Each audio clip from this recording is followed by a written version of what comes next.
specifically to Will and Jada, this is how I suspect their open relationship started. I think because they've been married for a long time. Oh, and they had 2 kids.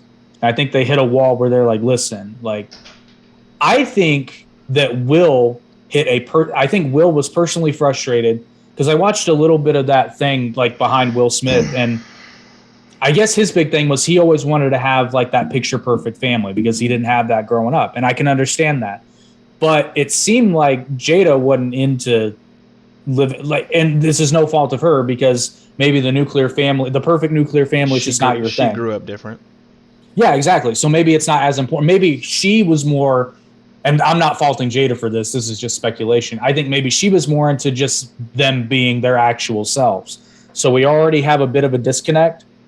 So what I think happened is they sat down together like adults and were like, listen, maybe what we have right here isn't exactly what each of us want. So maybe we should spend some time apart and figure out what we want. And I think Will took that as, okay, I'm going to go do some meditation. I'm going to work on myself. I'm going to really, and she's like, slob on someone else's knob. Exactly. Multiple knobs. And I guess here's the thing. I don't believe the open relationship thing will work, especially long term. Not if you're serious with the person, but in that case, like if you're not serious with them, it's not an open relationship. You're all just single and fucking around. So Jada's over there saying Tupac would have shot him. So, but here's the thing. Now, I don't doubt that for whatever reason, Will loves Jada. I don't get it, but I don't doubt it. Can't help who you love.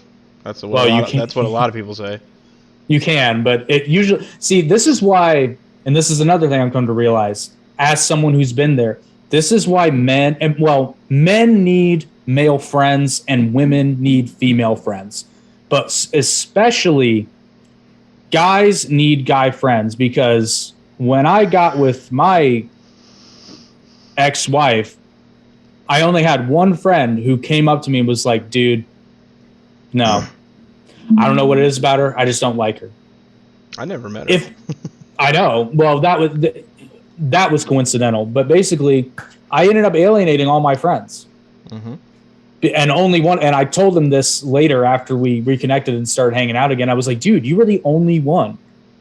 And I should have listened to you. Legit. Like, I should have listened to you, because your guy friends aren't trying to fuck you or get anything out of you. So they're going to tell you the truth.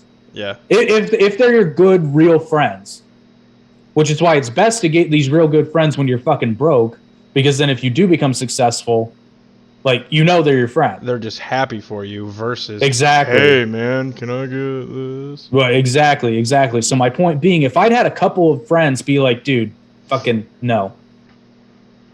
I was stuck up somebody's ass at the same time too, man. I get it. Yep. I wasn't really stuck up their ass. I was just doing my own thing. I basically had a roommate. Yeah, but I mean, my point being, so if Will had, and maybe he did, but I would make the case that if he did have friends around him and they didn't stop him or try to stop him from doing that shit, they weren't really his good friends. Will's been famous for a long time. I'm pretty sure some of his friends aren't like. Yeah, with the exception of DJ Jazzy Jet. I don't even think they're even. Oh yeah, they are. Yeah, they are. I think so. Well, probably not ever since Jada got really a hold of him, but he uploaded an Instagram pic with him, and a recent one. Like, okay. I think it was within a month or so. How can you forget DJ Jazzy?